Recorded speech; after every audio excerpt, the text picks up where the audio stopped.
ਤੁਹਾਡਾ ਸਵਾਗਤ है। मैं हाँ बलविंदर। सत श्री अकाल। अज असी आ गए हाँ फिरोजपुर, यानी कि शहीदों की धरती फिरोजपुर। फिरोजपुर बारे इतिहास दसदा है कि ये फिरोज शाह तुगलक ने वसाया, पर कुछ होर लोगों का मनना है कि ये राजपूत राजे फिरोज शाह ने वसाया, इसलिए इसका नाम फिरोजपुर पिया। पर सब तो खूबसूरत इस स्थान को बनाया अंग्रेज़ों ने। उन्होंने अपना यह सब तो पहले जिहड़े जिलियां दे विचों एक जिला ये मुकर्रर किया सी।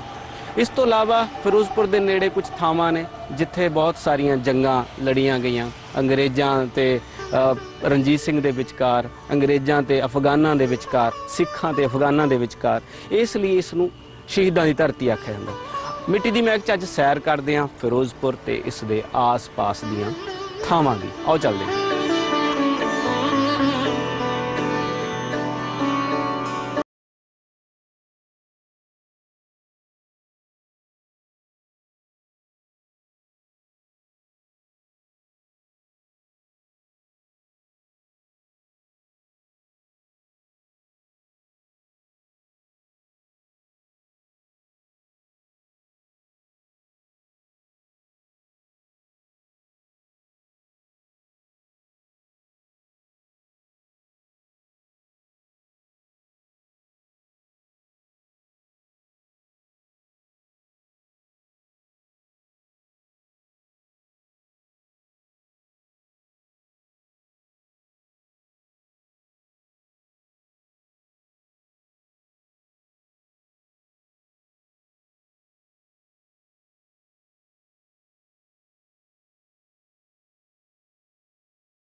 फिरोजपुर के इन्होंने बाज़ारों के नाम बड़े अजीब ने। तूड़ी बाज़ार, नाल मोती बाज़ार, नाल हीरा मंडी, नाल लूण मंडी। असल दे विच तूड़ी, लूण, हीरा ते मोती ये किसी वेले बहुत महंगिया चीज़ां हुंदियां सी। बिल्कुल खंड सस्ती हुंदी सी, लूण महंगा हुंदा सी, तूड़ी मिलती नहीं सी क्योंकि बरानी एरिया सी। इसलिए जिहड़ियां चीज़ां आर्थिकता के तौर पर मजबूत सीगियां उन्हां दे नां ते इह बाज़ार बने ने। इसलिए जो कोई कहता तूड़ी बाज़ार या लूण बाज़ार तो ये हासो हिने वाली कोई गल नहीं हुंदी। इन्हां दी किसी वेले खास कीमत सीगी।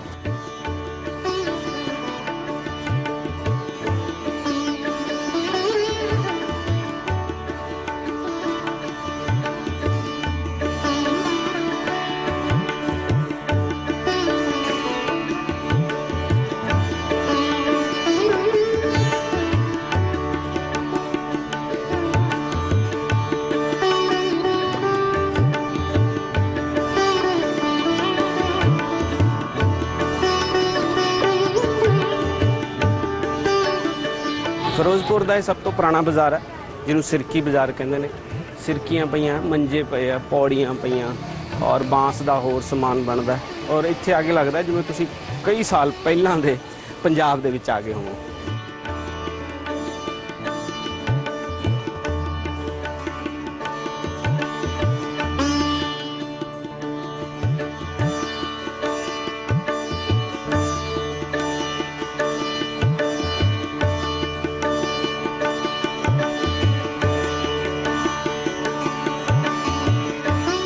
ये बगदादी गेट आ फिरोजपुर का।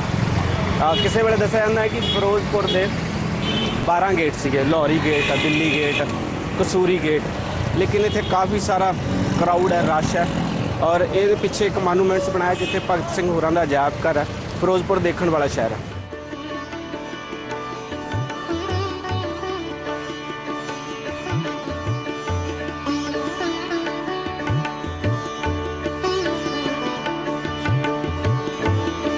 फिरोजपुर शहर के बिल्कुल विचकार असी आ पहुँचे हाँ एक अजिही थां जिसनूं तूड़ी बाज़ार आखते हैं। तूड़ी बाज़ार के एक गली दे विच एक नुक्कड़ दे एक चवारे ते सरदार भगत सिंह होरी खासियां गतिविधियां करते सी। दस्सिया जाता है कि जाण तो पहलां भगत सिंह होरां ने अपनी लुक चेंज की। उसने लंबे केस कटवाए। एक सामने बिल्कुल गली दे जिथे मैं खड़ा इत्थे एक गजानंद नां दे नाई दी दुकान हुंदी सी। इत्थों केस कटवा के और कैप लैके जेंटलमैन दी लुक दे विच ओह कलकत्ते चले गए। अज इस बाजार चों घुमदियां मैं भगत सिंह होरां दीयां जुड़ियां खास तौर पर उन्हां दी जिंदगी नाल जुड़ियां होईयां चीज़ां लभ रहा।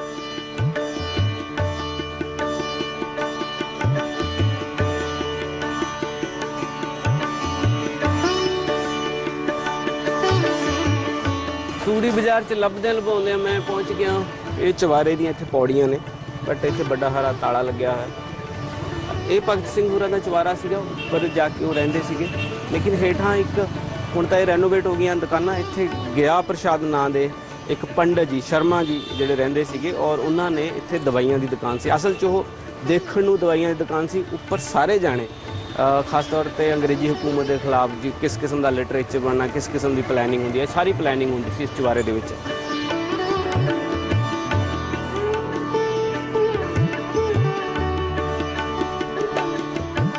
बाबा जी सत श्री अकाल जी। सत श्री अकाल जी। बाबा जी की नाम है तुहाडा? मेरा नाम गुरचरण सिंह है जी। गुरचरण सिंह। हीरा बाजार, मोती बाजार, तूड़ी बाजार, लूण बाजार लंघ के असी आ गए हाँ टोकरी बाजार। हाँ जी, ये भी फिरोजपुर दियां पुरानियां कलावां दे विच एक है। वैसे तो बड़े लंबे समय टोकरी नूं बनाउणा कोई कला ही नहीं समझा जांदा सीगा। हुण तुसीं ये टोकरे काहदे लई बना रहे हो? ये मिट्टी वास्ते, रूड़ी वास्ते, हाँ रेता भरन वास्ते, रेता वास्ते। किसी वेले ये टोकरे खेतां दे विच काम करदे सी, तूड़ी लई काम आउंदे सीगे। इस तो इलावा टोकरे टोकरियां दे विच मिठाइयां पा के रिश्तेदारां नूं लोक ਵਿਆਹਾਂ ਸ਼ਾਦੀਆਂ ਤੇ ਸ਼ਗਨਾਂ ਤੇ ਦਿੰਦੇ ਹੁੰਦੇ ਸੀਗੇ। ਲੇਕਿਨ ਅੱਜ ਹੁਣ ਜਦੋਂ ਦਾ ਪਲਾਸਟਿਕ ਆ ਗਿਆ, ਜਦੋਂ ਦਾ ਲੋਹਾ ਆ ਗਿਆ, ਉਦੋਂ ਦੀਆਂ ਇਹ ਜ਼ਰੂਰਤਾਂ ਵੀ ਕਾਫੀ ਸਾਰੀਆਂ ਘਟ ਗਈਆਂ ਹੈਗੀਆਂ। ਅੱਛਾ ਬਾਬਾ ਜੀ ਅਗਲੀ ਪੀੜ੍ਹੀ ਵੀ ਕੋਈ ਕੰਮ ਕਰਦੀ ਹੈ ਤੁਹਾਡੀ? ਨਹੀਂ ਜੀ ਕਰਦੇ, ਮਿਹਨਤ ਬੜੀ ਕਰਕੇ ਰਾਜੀ ਨਹੀਂ। ਮਿਹਨਤ ਬੜੀ ਹੈ, ਪੈਸਾ ਘੱਟ ਹੈਗਾ। ਹਾਂਜੀ ਚਲੋ ਫਿਰ ਵੀ ਖੁਸ਼ ਦਿਲ ਲੱਗਦੇ ਹੋ ਤੁਸੀਂ, ਹੱਸਦੇ ਖੇਡਦੇ ਲੱਗਦੇ ਹੈਗੇ ਹੋ। ਹਾਂਜੀ ਹਾਂ लेकिन ये पुराने बजुर्गों की पुरानी जी पीढ़ी है उन्होंने विशेषता है कि पैसा घट हो, आर्थिकता घट हो, लेकिन दिल दे बहुत अमीर। चलो मेहरबानी बाबा जी, शुक्रिया जी, मेहरबानी जी तुहाडा। दोस्तों हुण खास तौर पर टोकरी बाजार तो तुर के मैं फिरोजपुर नूं होर देखदा। आओ मेरे नाल चलदे। असीं आ गए हैं उत्थे जिथे लाहौर 45 किलोमीटर है ते कसूर 11।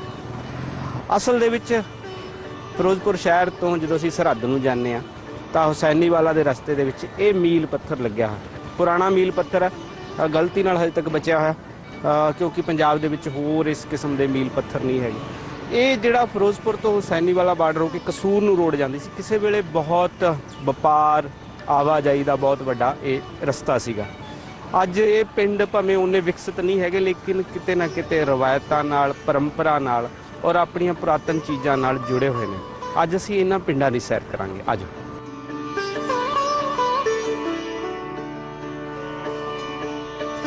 हुसैनी वाला तो चढ़दे वाल नूं 3 किलोमीटर के फासले ते ये है चांदी वाला पिंड। चांदी वाला पिंड हले भी इदां लगदा है कि बाकी पंजाब नालों ये 50-60 साल पिछे जो रहे ने ये लोग, आर्थिकता के हिसाब नाल भी और दिनचर्या रोजाना जिंदगी दे जिहड़ा भी ये काम करते हैं। ये लोग सब्जियां भाजियां लाउंदे ने, मवेशी चराउंदे ने, भेडां बकरियां रखते हैं तो खास तौर पर दरियाओं पार परले पासे कुछ जमीन जिहड़ी इन्हां हैगी है, इन्हां दे हिस्से आई है और उत्थे अपने सब्जियां लाउंदे ने, पशु चराउंदे ने। इस तो इलावा दो तरह नाल संकट च लोग जिउंदे ने।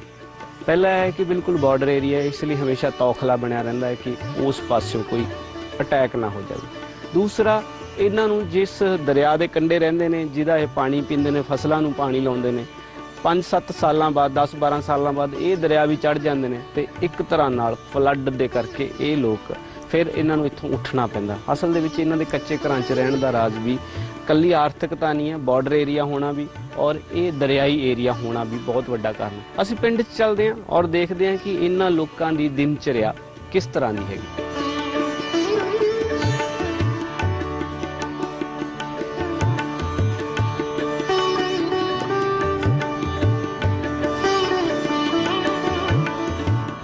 पिंड च वड़दे ही चांदी वाला पिंड दे विच बीबी गुहारा बना रही है, पर पंजाब दे गुहारे गोल हुंदे ने, ये बिल्कुल चकोर गुहारा है। ਪਾਥੀਆਂ ਪੱਥ ਕੇ ਉਸ ਨੂੰ ਪਹਿਲਾਂ ਸੁਕਾਇਆ ਜਾਂਦਾ, ਫਿਰ ਉਸ ਨੂੰ ਚਿੰਤੀ ਲਾ ਕੇ ਸਾਂਭ ਲਿਆ ਜਾਂਦਾ। ਖਾਸ ਤੌਰ ਤੇ ਜਦੋਂ ਸਿਆਲਾਂ ਦੇ ਵਿੱਚ ਔਰ ਬਰਸਾਤਾਂ 'ਚ ਜਦੋਂ ਸੁੱਕਾ ਬਾਲਣ ਨਹੀਂ ਮਿਲਦਾ ਹੈਗਾ, ਉਦੋਂ ਇਹ ਪਾਥੀਆਂ, ਕਈ ਲੋਕ ਨੂੰ ਥਾਪੀਆਂ ਵੀ ਕਹਿੰਦੇ ਨੇ, ਉਦੋਂ ਕੱਢ ਕੇ, ਹਾਂ ਥਾਪੀਆਂ ਕਹਿੰਦੇ ਨੇ, ਉਦੋਂ ਇਹ ਜਲਾਈ ਜਾਂਦੀ ਹੈ ਔਰ ਚੁੱਲ੍ਹੇ ਦੇ ਵਿੱਚ ਜਿਹੜਾ ਸਾਡਾ ਬਾਲਣ ਦੇ ਰੂਪ 'ਚ ਇਸਤੇਮਾਲ ਹੁੰਦੀ ਹੈ।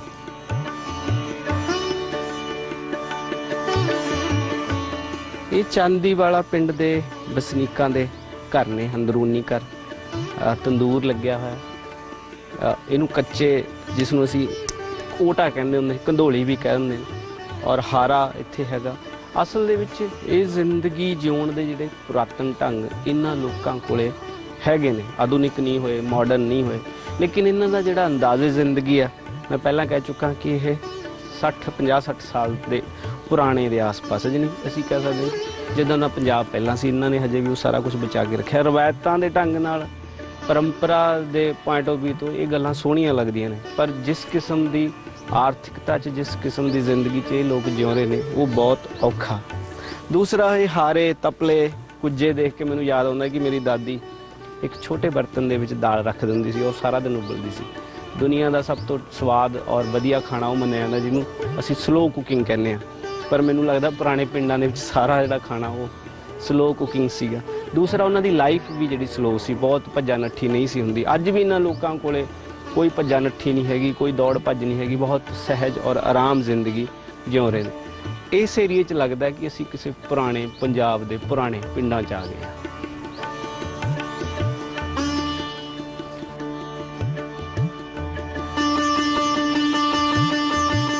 ਮੁੜ ਯਾਦ ਸਤਾਵੇ ਪਿੰਡ ਦੀਆਂ ਗਲੀਆਂ ਦੀ। ਰਵਾਇਤਾਂ ਦੇਖਣ ਨੂੰ ਬਹੁਤ ਚੰਗੀਆਂ ਲੱਗਦੀਆਂ ਨੇ, ਔਰ ਖ਼ਾਸ ਤੌਰ ਤੇ ਜਦੋਂ ਇਹ ਫਰੇਮ ਤੇ ਸਕਰੀਨ ਤੇ ਦਿਸਦੀਆਂ ਨੇ, ਗਾਣਿਆਂ 'ਚ ਦਿਸਦੀਆਂ ਨੇ, ਤਾਂ ਇੱਕ ਤਰ੍ਹਾਂ ਨਾਲ ਬਹੁਤ ਰੋਮਾਂਟਿਕ ਜਿਹਾ ਮਾਹੌਲ ਲੱਗਦਾ, ਇਤਿਹਾਸ ਬਹੁਤ ਸੋਹਣਾ ਲੱਗਦਾ। ਪਰ ਜਦੋਂ ਅਸੀਂ ਇਹਦੇ ਵਿੱਚ ਜਿਉਂਦੇ ਹਾਂ, ਜਦੋਂ ਇਸ ਵਿੱਚ ਲੰਘਦੇ ਹਾਂ, ਫਿਰ ਸ਼ਾਇਦ ਇਹ ਰਵਾਇਤਾਂ ਬਹੁਤ ਔਖੀਆਂ ਹੋ ਜਾਂਦੀਆਂ ਨੇ। ਇਹ ਲੋਕ ਵੀ ਇਸੇ ਕਿਸਮ ਦਾ ਰਵਾਇਤਾਂ ਦੇ ਵਿੱਚ ਤੇ ਆਧੁਨਿਕਤਾ ਦੇ ਵਿਚਕਾਰ ਜੇ ਫਸੇ ਹੋਏ ਨੇ, ਕਿਉਂਕਿ ਮਸ਼ੀਨਾਂ ਤੇ ਮੋਟਰਾਂ ਲੱਗ ਗਈਆਂ, ਡਿਸ਼ਾਂ ਲੱਗ ਗਈਆਂ, ਘਰਾਂ ਦੇ ਵਿੱਚ ਕੱਚੇ ਮਕਾਨ ਤੇ ਡਿਸ਼ ਲੱਗੀ ਹੋਈ, ਲੇਕਿਨ ਫਿਰ ਵੀ ਇਹਨਾਂ ਦੀ ਜੀਵਨ ਚਰਿਆ ਔਖੀ ਹੈ। ਪਤਾ ਨਹੀਂ ਲੱਗਦਾ ਕਦੋਂ ਦੁਸ਼ਮਣ ਚੜ੍ਹ ਕੇ ਆ ਜਾਏ, ਉਹ ਚਾਹੇ ਫੌਜੀ ਹੋਣ ਬਾਹਰਲੇ ਦੂਸਰੇ ਮੁਲਕ ਦੇ, ਉਹ ਚਾਹੇ ਦਰਿਆ ਹੋਵੇ। ਲੇਕਿਨ ਇਹ ਸਾਰੇ ਕਾਹੇ ਦੇ ਬਾਵਜੂਦ ਮੈਨੂੰ ਇਹ ਲੱਗ ਰਿਹਾ ਕਿ ਇਸ ਦੇ ਵਿੱਚ ਇੱਕ ਜਿਉਣ ਦੀ ਪਰੰਪਰਾ ਜਿਹੜੀ ਉਹ ਪਈ ਹੈਗੀ। ਇਤਿਹਾਸ 'ਚ ਲੰਘੇ, ਪਰੰਪਰਾ 'ਚੋਂ ਲੰਘੇ, ਲੇਕਿਨ ਅਸੀਂ ਮਿੱਟੀ ਦੀ ਮਹਿਕ ਦੇ ਵਿੱਚ ਜਿਸ ਕਿਸਮ ਦੇ ਅੱਜ ਅਹਿਸਾਸ 'ਚੋਂ ਲੰਘ ਰਹੇ, ਸ਼ਾਇਦ ਇਹ ਇੱਕ ਜਿਉਂਦਾ ਜਿਹਾ ਅਹਿਸਾਸ ਹੈ। ਅਸੀਂ ਬ੍ਰੇਕ ਤੋਂ ਬਾਅਦ ਫਿਰੋਜ਼ਪੁਰ ਨੂੰ ਦੇਖਾਂਗੇ, ਫਿਰੋਜ਼ਪੁਰ ਦੇ ਆਸੇ-ਪਾਸੇ ਦੇ ਪਿੰਡਾਂ ਨੂੰ ਦੇਖਾਂਗੇ। ਬ੍ਰੇਕ ਲੈਂਦੇ ਹਾਂ।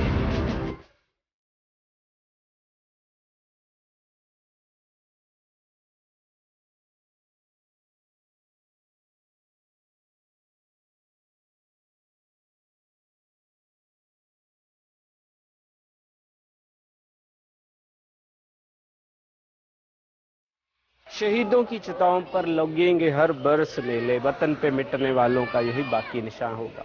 ਅੱਜ ਅਸੀਂ ਆ ਗਏ ਹਾਂ ਸ਼ਹੀਦ ਭਗਤ ਸਿੰਘ, ਸ਼ਹੀਦ ਰਾਜਗੁਰੂ ਤੇ ਸ਼ਹੀਦ ਸੁਖਦੇਵ ਹੋਰਾਂ ਦੀਆਂ ਸਮਾਧੀਆਂ ਤੇ, ਜਿਹੜੀ ਹੁਸੈਨੀ ਵਾਲਾ ਬਾਰਡਰ ਤੇ ਸਤਲੁਜ ਦੇ ਕੰਢੇ ਦੇ ਵਿਚਕਾਰ ਬਣੀਆਂ ਹੋਈਆਂ ਨੇ। ਇੱਥੇ ਸਾਲ 'ਚ 2 ਵਾਰ ਮੇਲੇ ਲੱਗਦੇ ਨੇ, 23 ਮਾਰਚ ਨੂੰ ਔਰ 14 ਅਪ੍ਰੈਲ ਨੂੰ। ਅੱਜ ਵੀ ਮੇਲਾ ਲੱਗਿਆ ਹੈ। ਬਹੁਤ ਸਾਰੇ ਲੋਕ ਸ਼ਹੀਦ ਭਗਤ ਸਿੰਘ ਹੋਰਾਂ ਦੀਆਂ ਕੁਰਬਾਨੀਆਂ ਨੂੰ ਯਾਦ ਕਰਦਿਆਂ ਉਹਨਾਂ ਨੂੰ ਪ੍ਰੇਮ ਸਹਿਤ ਫੁੱਲ ਚੜਾਉਣ ਆ ਰਹੇ ਨੇ, ਔਰ ਆਪਣੇ ਅਮਰ ਸ਼ਹੀਦਾਂ ਨੂੰ ਸਜਦਾ ਕਰਦੇ ਨੇ, ਨਮਸਕਾਰ ਕਰਦੇ ਨੇ ਤੇ ਉਹਨਾਂ ਦੀਆਂ ਕੁਰਬਾਨੀਆਂ ਨੂੰ ਯਾਦ ਕਰਦੇ ਨੇ।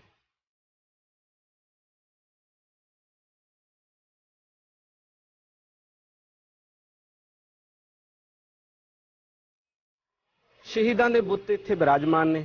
ਇਹ ਉਹ ਜਗ੍ਹਾ ਹੁਸੈਨੀ ਵਾਲਾ ਬਾਰਡਰ ਦੇ ਨੇੜੇ, ਸਤਲੁਜ ਦਰਿਆ ਦੇ ਬਿਲਕੁਲ ਕੰਢੇ ਤੇ, ਜਿੱਥੇ ਭਗਤ ਸਿੰਘ, ਰਾਜਗੁਰੂ ਤੇ ਸੁਖਦੇਵ ਹੋਰਾਂ ਦੀਆਂ ਜਿਹੜੀਆਂ ਡੈੱਡ ਬੋਡੀਜ਼ ਨੂੰ ਅੰਗਰੇਜ਼ਾਂ ਨੇ ਇੱਕ ਤਰ੍ਹਾਂ ਨਾਲ ਖੁਰਦ-ਬੁਰਦੀ ਕਰ ਦਿੱਤਾ ਸੀਗਾ। ਤਾਂ ਸਾਡੀ ਹਕੂਮਤ ਨੇ ਉਹਨਾਂ ਦੀ ਕੁਰਬਾਨੀ ਨੂੰ ਯਾਦ ਕਰਦਿਆਂ ਇਸ ਬਾਰਡਰ ਦੇ ਆਸ-ਪਾਸ ਭਗਤ ਸਿੰਘ ਤੇ ਉਹਦੇ ਸ਼ਹੀਦ ਸਾਥੀਆਂ ਦੀਆਂ ਸਮਾਧੀਆਂ ਕਾਇਮ ਕੀਤੀਆਂ। ਅੱਜ ਇਸ ਸਮਾਧੀਆਂ ਤੇ ਬਹੁਤ ਸਾਰੇ ਲੋਕ ਆਉਂਦੇ ਨੇ, ਮੇਲਾ ਲੱਗਦਾ, ਫੁੱਲ ਚੜ੍ਹਦੇ ਨੇ ਤੇ ਆਪਣੇ ਸ਼ਹੀਦਾਂ ਨੂੰ ਯਾਦ ਕਰਦਿਆਂ ਹੋਇਆ ਉਹਨਾਂ ਦੀ ਫਿਲਾਸਫੀ ਤੇ ਪਹਿਰਾ ਦਿੰਦੇ ਨੇ।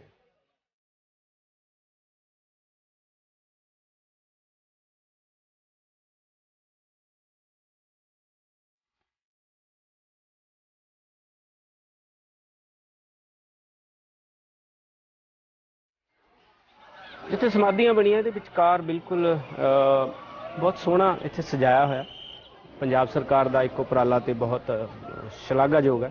ਵਿਚਕਾਰ ਪੂਲ ਬਣਿਆ ਹੋਇਆ, ਉੱਥੇ ਪਾਣੀ ਰੱਖਿਆ ਹੋਇਆ। ਦੱਸਿਆ ਜਾਂਦਾ ਹੈ ਕਿ ਜਦੋਂ ਸ਼ਹੀਦ ਭਗਤ ਸਿੰਘ, ਰਾਜਗੁਰੂ ਸੁਖਦੇਵ ਹੋਰਾਂ ਨੂੰ ਫਾਂਸੀ ਦੇ ਦਿੱਤਾ ਗਿਆ ਸੀ, ਲੇਕਿਨ ਉਹਨਾਂ ਦਾ ਇੱਕ ਸਾਥੀ ਬੀਕੇ ਦੱਤ, ਬੱਟੂ ਕੇਸ਼ਵਰ ਦੱਤ ਹੋਰਾਂ ਨੂੰ ਜਿਹੜੀ ਫਾਂਸੀ ਨਹੀਂ ਸੀ ਹੋਈ, ਲੇਕਿਨ ਉਹ ਆਜ਼ਾਦ ਭਾਰਤ ਦੇ ਵਿੱਚ ਵੀ ਬਾਅਦ 'ਚ ਜਿਉਂਦੇ ਰਹੇ। ਔਰ 1965 ਦੇ ਵਿੱਚ ਜਦੋਂ ਉਹਨਾਂ ਦੀ ਮੌਤ ਹੋਈ ਤਾਂ ਉਹਨਾਂ ਨੇ ਕਿਹਾ ਕਿ ਮੇਰੀ ਜਿਹੜੀ ਸਮਾਧੀ ਸਮਾਰਕ ਹੈ ਮਰਨ ਤੋਂ ਬਾਅਦ ਉਹ ਵੀ ਭਗਤ ਸਿੰਘ ਹੋਰਾਂ ਦੇ ਨਾਲ ਕਰਿਓ। ਇਸ ਲਈ ਅੱਜ ਬੱਟੂ ਕੇਸ਼ਵਰ ਦੱਤ ਹੋਰਾਂ ਦਾ ਜਿਹੜਾ ਸਮਾਧੀ ਸਮਾਰਕ ਆ ਉਹ ਵੀ ਇੱਥੇ ਹੀ ਵਿਰਾਜਮਾਨ ਹੈਗਾ ਇਸ ਥਾਂ ਤੇ।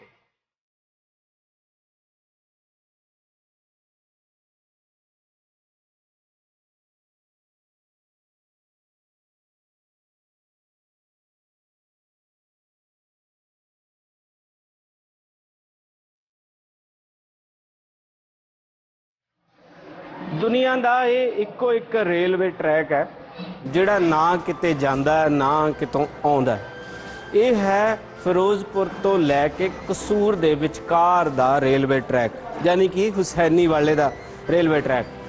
ਕਿਸੇ ਵੇਲੇ ਪੂਰੇ ਮੁਲਕ ਦੇ ਵਿੱਚ ਫਿਰੋਜ਼ਪੁਰ ਡਿਸਟ੍ਰਿਕਟ ਆਵਾਜਾਈ ਵਪਾਰ ਦਾ ਬਹੁਤ ਵੱਡਾ ਜਿਹੜਾ ਸ਼ਹਿਰ ਤੇ ਕਸਬਾ ਹੁੰਦਾ ਸੀਗਾ, ਲੇਕਿਨ 47 ਦੀ ਜਦੋਂ ਵੰਡ ਹੋ ਗਈ ਉਦੋਂ ਇਹ ਸਿਰਫ ਬਾਰਡਰ ਬਣ ਕੇ ਰਹਿ ਗਿਆ, ਸਰਹੱਦ ਬਣ ਕੇ ਰਹਿ ਗਿਆ। 1965 ਤੋਂ ਫਿਰ 1971 ਦੀਆਂ ਜਦੋਂ ਦੋ ਜੰਗਾਂ ਲੱਗੀਆਂ ਪਾਕਿਸਤਾਨ ਨਾਲ, ਤਾਂ ਇਹ ਸਾਰਾ ਰੇਲਵੇ ਟਰੈਕ ਜਿਹੜਾ ਹੈਗਾ ਸਾਰੇ ਪੁਲ ਮਿੱਟੀ ਹੋ ਗਏ, ਨਿਸਤਨਾਬੂਦ ਹੋ ਗਏ। ਲੇਕਿਨ ਅੱਜ ਸਿਰਫ ਇੱਕ ਨਮੂਨੇ ਦੇ ਤੌਰ ਤੇ, ਮਾਡਲ ਦੇ ਤੌਰ ਤੇ ਇੱਥੇ ਇੱਕ ਛੋਟੀ ਜੀ ਰੇਲਵੇ ਲਾਈਨ ਵਿਛਾਈ ਹੋਈ ਹੈ, ਮੇਰੇ ਖਿਆਲ 'ਚ 10 ਤੋਂ 15 ਕਰਮਾਂ ਦੇ ਵਿਚਕਾਰ, ਜਿਹੜੀ ਕਿ ਕਿਸੇ ਵੇਲੇ ਦੱਸਦੀ ਸੀ ਕਿ ਇਹ ਦੋ ਮੁਲਕਾਂ ਦੇ ਵਿਚਕਾਰ ਇੱਕ ਬਹੁਤ ਸੋਹਣੀ ਸਾਂਝੀ ਲੀਕ ਹੁੰਦੀ ਸੀ, ਜਿਹੜੀ ਅੱਜ ਦੋਵੇਂ ਸਿਰਿਆਂ ਤੋਂ ਟੁੱਟੀ ਹੋਈ ਹੈ। ਲੇਕਿਨ ਫਿਰੋਜ਼ਪੁਰ ਦੇ ਇਤਿਹਾਸ ਨੂੰ, ਹੁਸੈਨੀਵਾਲਾ ਦੇ ਇਤਿਹਾਸ ਨੂੰ ਤੇ ਕਸੂਰ ਦੀ ਜਿਹੜੀ ਇੱਕ ਤੰਦ ਜੋੜਦੀ ਸੀ, ਉਸ ਨੂੰ ਅੱਜ ਵੀ ਇਹ ਟਰੈਕ ਤਾਜ਼ਾ ਰੱਖ ਰਿਹਾ।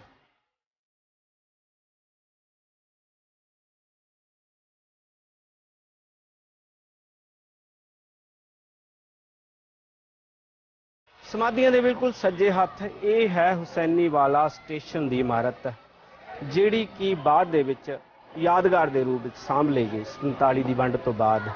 ਲੇਕਿਨ ਜਦੋਂ 1971 ਦੀ ਜੰਗ ਲੱਗੀ ਪਾਕਿਸਤਾਨ ਨਾਲ, ਤਾਂ ਹਾਰਦੀ ਹੋਈ ਪਾਕਿਸਤਾਨੀ ਫੌਜ ਨੇ ਇਸ ਇਮਾਰਤ ਨੂੰ ਤੇ ਸ਼ਹੀਦਾਂ ਦੇ ਬੁੱਤਾਂ ਨੂੰ ਬਹੁਤ ਵੱਡਾ ਨੁਕਸਾਨ ਪਹੁੰਚਾਇਆ। ਔਰ ਭੁੱਲ ਗਏ ਸਨ ਉਧਰਲੇ ਫੌਜੀ ਕਿ ਆਜ਼ਾਦ ਪਾਕਿਸਤਾਨ ਤੇ ਆਜ਼ਾਦ ਭਾਰਤ ਲਈ ਇਹਨਾਂ ਸ਼ਹੀਦੀਆਂ ਦੀਆਂ ਕੁਰਬਾਨੀਆਂ ਦਾ ਬਹੁਤ ਵੱਡਾ ਹੱਥ ਸੀ।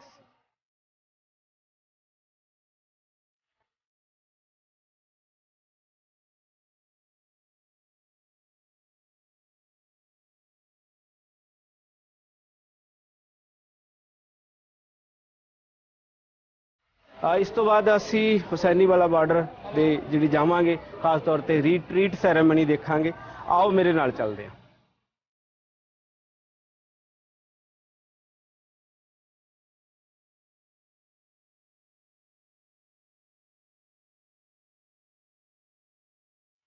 ਭਗਤ ਸਿੰਘ ਦੀਆਂ ਸਮਾਧੀਆਂ ਤੋਂ ਨਿਕਲ ਕੇ ਮੈਂ ਆ ਗਿਆ ਹਾਂ ਹੁਸੈਨੀਵਾਲਾ ਬਾਰਡਰ ਦੇ ਉੱਤੇ, ਜਿੱਥੇ ਹੁਣ ਹੋਣੀ ਹੈ ਰੀਟਰੀਟ ਸੈਰੇਮਨੀ। ਆਓ ਦੇਖਦੇ ਹਾਂ। ਅਸੀਂ ਜਾ ਰਹੇ ਹਾਂ ਨੋ ਮੈਨਸ ਲੈਂਡ ਦੇ ਉੱਤੇ, ਜਿੱਥੇ ਬਾਰਡਰ ਦੇ ਇਸ ਪਾਸੇ ਤਾਰਾਂ ਲੱਗੀਆਂ ਹੋਈਆਂ ਨੇ। ਇਹ ਹੈਗਾ ਜਿੱਥੇ ਮਤਲਬ ਨੋ ਮੈਨਸ ਲੈਂਡ ਦਾ ਮਤਲਬ ਜਿਹੜੀ ਕਿਸੇ ਵੀ ਮੁਲਕ ਦੀ ਥਾਂ ਨਹੀਂ ਤੇ ਦੋਵਾਂ ਮੁਲਕਾਂ ਦੀ ਥਾਂ ਨਹੀਂ, ਲੇਕਿਨ ਇਹਦੇ ਵਿੱਚ ਇੱਕ ਲੰਬੀ ਜ਼ਮੀਨ ਹੈਗੀ ਹੈ, ਕਾਫੀ ਸਾਰੀ ਰਕਬਾ ਹੈਗਾ ਜ਼ਮੀਨ ਦਾ, ਜਿੱਥੇ ਲੋਕਲ ਕਿਸਾਨ ਫਸਲਾਂ ਬੀਜ ਲੈਂਦੇ ਨੇ। ਇੱਕ ਬਹੁਤ ਦਿਲਚਸਪ ਗੱਲ ਜਿਹੜੀ ਹੈਗੀ ਆ ਕਿ ਲੋਕਲ ਕਿਸਾਨਾਂ ਨੂੰ ਆਪਣੀ ਜ਼ਮੀਨ ਤੇ ਆਉਣ ਲਈ ਕੁਝ ਘੰਟੇ ਦਿੱਤੇ ਜਾਂਦੇ ਨੇ ਕਿ ਤੁਸੀਂ 6 ਵਜੇ ਆਉਣਾ ਜਾਂ 8 ਵਜੇ ਆਉਣਾ, ਜਾਂ 8 ਘੰਟੇ ਤੁਸੀਂ ਆਪਣੇ ਖੇਤਾਂ 'ਚ ਕੰਮ ਕਰਨਾ। ਉਹ ਇੱਧਰ ਆਉਂਦੇ ਨੇ, ਉਨੀ ਦੇਰ ਕੰਮ ਕਰਦੇ ਨੇ, ਬਾਅਦ ਦੇ ਵਿੱਚ ਚਲੇ ਰਹਿੰਦੇ ਨੇ। ਕਿਤੇ ਨਾ ਕਿਤੇ ਖਤਰੇ ਦੇ ਅੰਦਰ ਇਹ ਫਸਲਬਾੜੀ ਜਿਹੜੀ ਖੇਤੀਬਾੜੀ ਹੁੰਦੀ ਹੈਗੀ, ਬੜੀ ਦਿਲਚਸਪ ਜੀ ਗੱਲ ਲੱਗੀ ਮੈਨੂੰ। ਪਹਿਲੀ ਵਾਰੀ ਆਇਆ, ਬਹੁਤ ਅਲੱਗ ਜਿਹਾ ਲੱਗ ਰਿਹਾ, ਜਿਵੇਂ ਦੋ ਵੱਡੀਆਂ ਥਾਵਾਂ ਦੁਬਾਰੇ ਮਿਲ ਰਹੀਆਂ ਹੋਣ। ਇੱਕ ਦਿਲ 'ਚ ਅਹਿਸਾਸ 'ਚ ਅਜੀਬ ਜਿਹਾ ਧੜਕਣ ਜੀ ਕਿ ਮੈਂ ਹੁਣ ਉਸ ਥਾਂ 'ਤੇ ਹਾਂ ਜਿੱਥੇ ਬਹੁਤ ਸਾਲ ਪਹਿਲਾਂ 47 ਵੇਲੇ ਤੋਂ ਪਹਿਲਾਂ ਸਾਡੇ ਪੁਰਖੇ ਉੱਧਰ ਰਹਿੰਦੇ ਰਹੇ। ਲੱਗਦਾ ਹੁੰਦਾ ਕਿਤੇ ਨਾ ਕਿਤੇ ਕੋਈ ਤੰਦ, ਕੋਈ ਸਾਂਝ, ਕੋਈ ਚੀਜ਼ ਹੈਗੀ ਹੈ ਜਿਹੜੀ ਸੀਨੇ 'ਚ ਅੜਕਦੀ ਵੀ ਹੈ ਤੇ ਰੜਕਦੀ ਵੀ।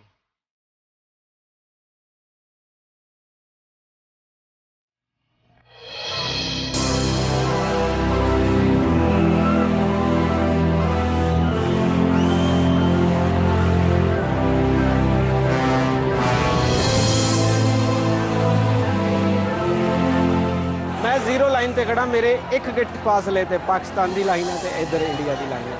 और खास तौर पर दोवें मुल्कों के झंडे हुण उतारे जाएंगे बड़े शानो शौकत के नाल। उधर बहुत सारी पब्लिक है जिहड़ी अल्लाहू अकबर के नारे ला रही है, इधर बहुत सारी पब्लिक है जिहड़ी भारत माता की जिहड़ी तुसीं सुन रहे हो कितना शोर हैगा, भारत माता की जय के नारे ला रहे। इस पासे एक पासे बहुत सोहनी तस्वीर है गांधी जी की, तो दूसरे पासे एक तस्वीर जिन्ना साहब की हैगी है। दोवें मुल्कों के विचकार किते छोटी जी लकीर है हद की, सरहद की, लेकिन इस लकीर के विचकार उधर भी पंजाबी च लोग बोल रहे हैं, इधर भी पंजाबी च लोग बोल रहे हैं। मैनूं समझ नहीं आता भी ये किहड़े मुल्क ते मैं कित्थे ते किवें ते किस तरह खड़ा। मेरे बहुत अजीब जी मेरे मन की जी अवस्था हो रही है, लेकिन लोग उधरली आवाम इंजॉय कर रही है, इधरली आवाम इंजॉय कर रही है। दोवें पासे की आवाम बहुत खूब नज़ारा ले रही है।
इसी रीट्रीट सैरेमनी हुसैनी वाला बार्डर के उत्ते दोवें पासे दे फौजियां ने इक्को जे एक्शन, इक्को जे जज्बा, इक्को जे जोश जनून नाल ये सारा कुछ दिखाया हैगा। और किते ना किते लगभग सहमति नाल हुंदा है सारा कुछ, लेकिन दोवें पासे दे लोग इसनूं बहुत इंजॉय करते हैं, बहुत मनोरंजन करते हैं, अपने अंदर लेके ते गुबगलाहट नूं कढ़दे आ, एक दूसरे वाले इशारा करते हैं। लेकिन कुल मिला के ये सैरेमनी एक सहमति नाल खत्म हो जाती है। फिरोजपुर का मिट्टी का महक अज इत्थे खत्म हुंदा। तुसीं किदां दा महसूस किया? अगले हफ्ते फिर मिलांगे एक होर सोहनी थां ते मिट्टी दी महक। तद तक मैनूं बलविंदर नूं दिओ इजाजत। खबरां।